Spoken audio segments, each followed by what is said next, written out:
आज की वीडियो का टॉपिक है फेक चार्जिंग। फेक चार्जिंग की वैसे तो बहुत सारी वजह हो सकती है। आज हम छोड़िए, देखते हैं क्या सीन है। ये फ़ोन हमने चार्ज पे लगाया, ठीक है। ये लगभग 100-200 मिली एम्पेयर कंज्यूम कर रहा है, वो भी उतनी देर जितनी देर इसका डिस्प्ले ऑन है।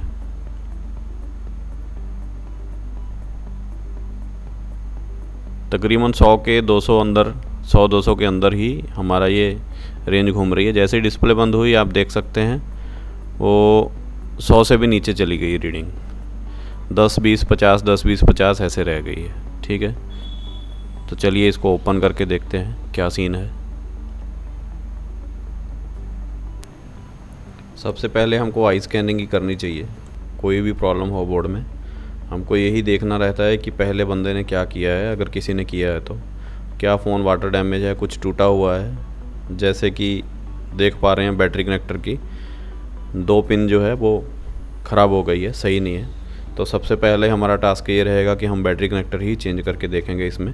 अच्छा, मैं बोल रहा था कि कोई भी फ़ोन किसी भी फॉल्ट में आए तो हम आई स्कैनिंग सबसे पहले करते हैं, वही हमको करनी भी चाहिए। उससे हमको आइडिया हो जाएगा क्या कुछ जला हुआ है, कुछ टूटा हुआ है, किधर पानी लगा हुआ है। मतलब आपको एक क्ल्यू मिल सकता है। रीडिंग वगैरह तो ठीक है, लेकिन फिर भी कनेक्शन सही नहीं बन रहा होगा मे बी। तो हम जो चीज़ टूटी हुई है हमारे सामने दिख ही रही है हमको, तो हम उसको चेंज कर देंगे। ये थोड़ा मैंने क्लिप फास्ट फॉरवर्ड कर दिया, मतलब कनेक्टर चेंज कर रहा था जितनी देर।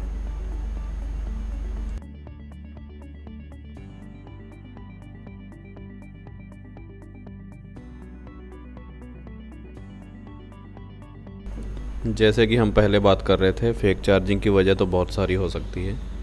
DMDP में इशू हो सकता है, थर्मिस्टर की प्रॉब्लम हो सकती है, ID की प्रॉब्लम हो सकती है, शंट की प्रॉब्लम हो सकती है, फ्यूल गेज का इशू हो सकता है।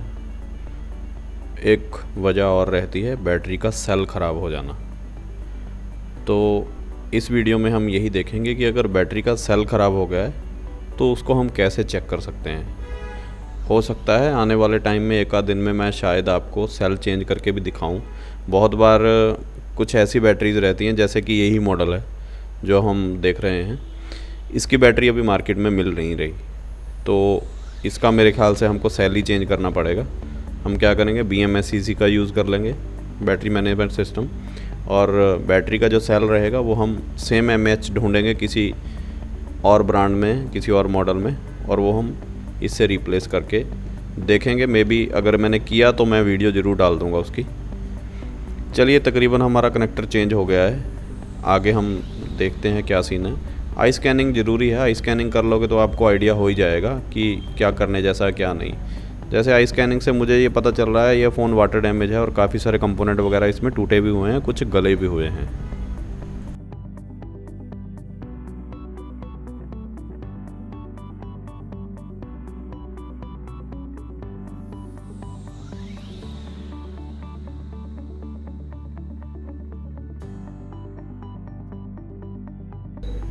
चलिए बोर्ड में और भी देख लेते हैं, कुछ और अब नॉर्मलिटी लगे तो। जैसे कि ये एक कैप अपनी प्लेस से थोड़ा हट गया है, तो इसको भी रिप्लेस कर देते हैं, वापस अपनी जगह पे लगा देते हैं।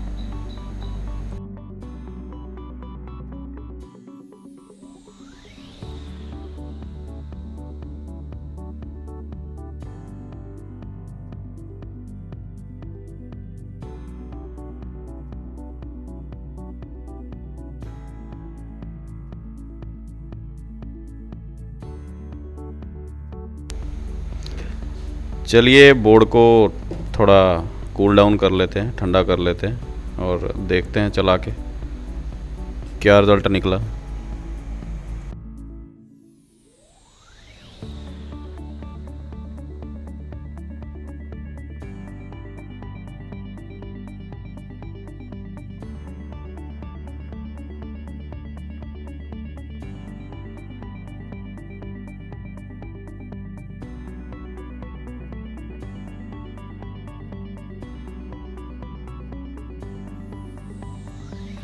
चलिए चार्जर लगा के देखते हैं। अब स्टार्टिंग में तो आधा एम्पेयर ले गया, देखने में लग रहा है कि जी मसला सॉल्व हो गया।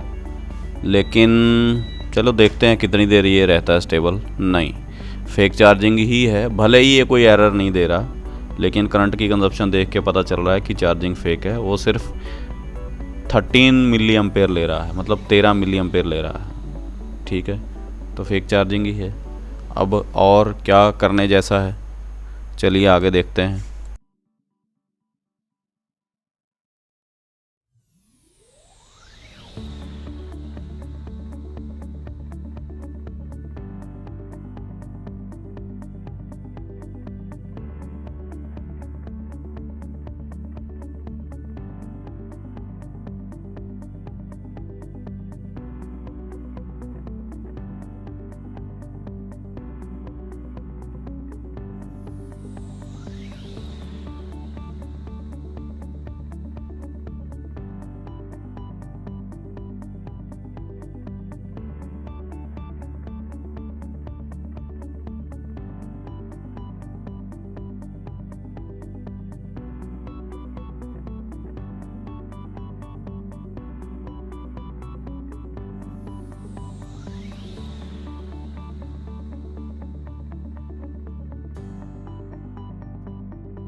चलिए बैटरी में वोल्टेज देखते हैं कितनी है। ये है 3.6, मतलब डाउन ही है एक हिसाब से, बैटरी लो ही है।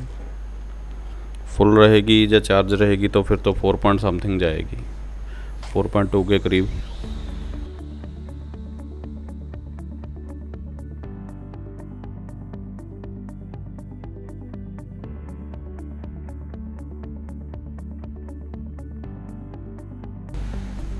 चलिए एक काम करते हैं, इसको थोड़ा डीसी सप्लाई से अटैच करके देखते हैं बैटरी को। तो इसको चलो चेक करते हैं कितना करंट कंजम्पशन शो कर रही है। लगभग 200, 300, 400, 500, 600 मिली एम्पेयर के करीब ये गई। ठीक है, तो मेरा एक्सपीरियंस कहता है कि बैटरी है 3.6 वोल्ट पे, मतलब 3.76 वोल्ट पे है, और करंट कंजप्शन सिर्फ 600 मिली एम्पेयर का। नहीं, गलत है, नहीं, इतना नहीं होना चाहिए। इसको जाना चाहिए कम से कम 1 एम्पेयर से ऊपर, 1 एम्पेयर, 1.5 एम्पेयर, 2 एम्पेयर तक ये बैटरी को लेना चाहिए था। तो यहाँ से मुझे थोड़ा डाउट हो रहा है कि इसका जो सेल है बैटरी का वो वीक हो गया है। तो चलो हम एक काम करते हैं, एक बार बैटरी बाहर निकालते हैं, BMS को बाईपास कर देते हैं, डायरेक्ट बैटरी के जो सेल हैं उधर ये हम बैटरी बूस्टर या डीसी सप्लाई दोबारा अटैच करेंगे। उधर चेक करेंगे कि क्या करंट कंजप्शन सेम ही रह रही या फिर करंट कंजप्शन उधर बढ़ रही है। अगर बढ़ गई तो फिर BMS में प्रॉब्लम है, अगर सेम ही रही BMS बाईपास करने के बाद भी तो फिर हमारा बैटरी का सेल ख़राब है, ना कि हमारा BMS। चलिए चेक करते हैं।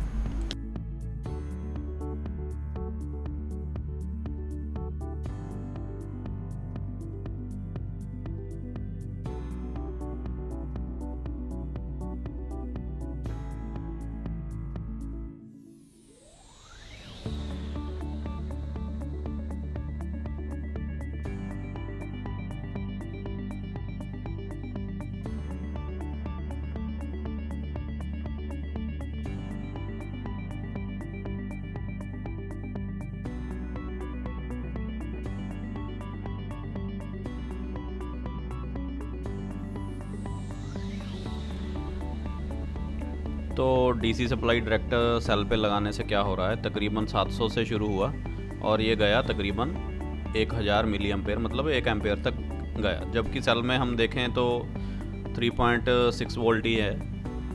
मेरे ख्याल से तो इसको कम से कम 2 एम्पेयर के करीब कंज्यूम करना चाहिए था। तो मेरे ख्याल से सेल में प्रॉब्लम है। इसी वजह से जब चार्जिंग पे हम लगाते हैं तो फ़ोन करंट कंज्यूम नहीं करता। ठीक है, भले ही फ़ोन ऑन है, वो एक अलग मैटर है, लेकिन ये बैटरी ख़राब है, इसका सेल ख़राब है।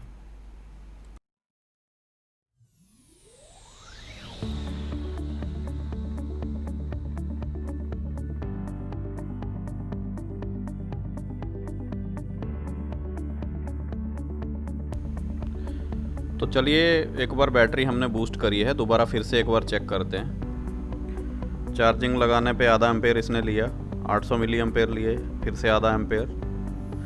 जैसे लग रहा है कि ठीक हो गया हो, लेकिन नहीं हुआ। 96 मिली एम्पेयर, ठीक है जी, मतलब अभी भी फेक चार्जिंग है। तो चलो हम कंफर्म कर लेते हैं कि क्या वाकई ही सेल ख़राब है।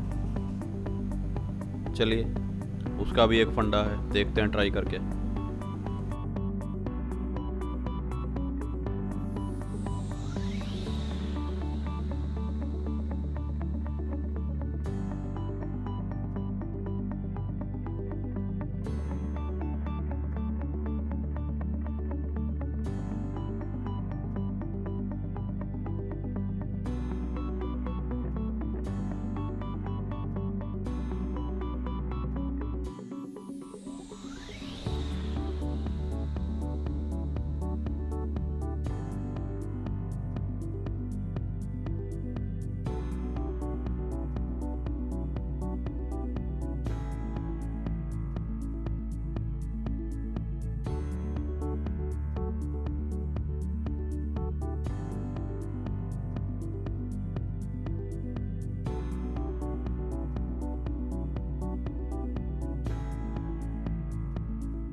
फेक चार्जिंग ही है, दोबारा हमने चार्जिंग लगाई।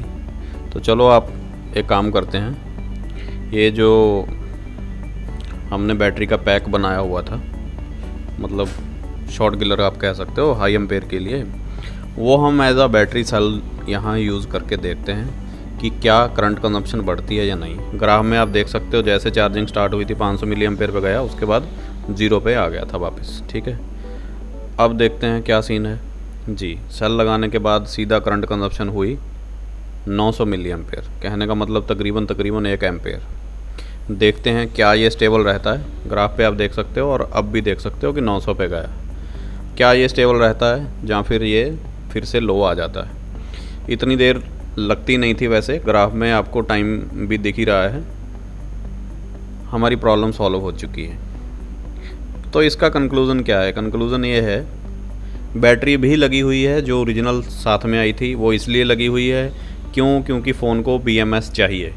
उसके बिना वो बैटरी डिटेक्ट नहीं करेगा, बैटरी का टेम्परेचर डिटेक्ट नहीं करेगा और चार्जिंग भी नहीं चलेगी। ठीक है, लेकिन बैटरी के अंदर का सेल ख़राब है, इसलिए एम्पेयर नहीं ले रहा था। तो हमने जस्ट चेकिंग के लिए बी बैट पे सेल बाहर से अटैच कर दिया। ठीक, तो हमको यहाँ से क्लियर हो रहा है कि बैटरी के अंदर जो सेल है वो ख़राब है। देखिए, जैसे ही सेल हटाया आधा एम्पेयर हुआ, फिर से 96 मिली एम्पेयर हो गए, मतलब फ़ोन फेक चार्जिंग में दोबारा से एंट्री मार गया।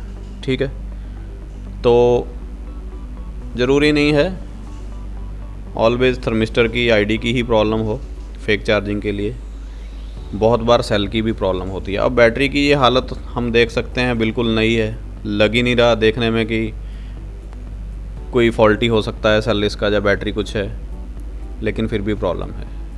चलिए ठीक है, उम्मीद करते हैं इसमें भी कुछ ना कुछ आपको नया सीखने को मिला होगा। अच्छा, मेरी आप लोगों से एक रिक्वेस्ट है, जिस बंदे ने भी मेरे से संपर्क करना हो वो मुझे व्हाट्सएप पे पहले मैसेज किया करो, डायरेक्ट कॉल नहीं किया करो। इतनी सारी कॉल्स आती हैं सर जी, सारी पिक करना मेरे लिए पॉसिबल नहीं है। तो पहले एक बार हमारी बातचीत हो जाएगी व्हाट्सएप पे, तो बाद में हम डिसाइड कर सकते हैं कि क्या हम फ़ोन पे कॉल करनी चाह रहे हैं, अगर हाँ तो कब, क्या टाइमिंग है। चलिए ठीक है, थैंक यू। अच्छा लगे तो लाइक और शेयर कर दीजिएगा। शुक्रिया।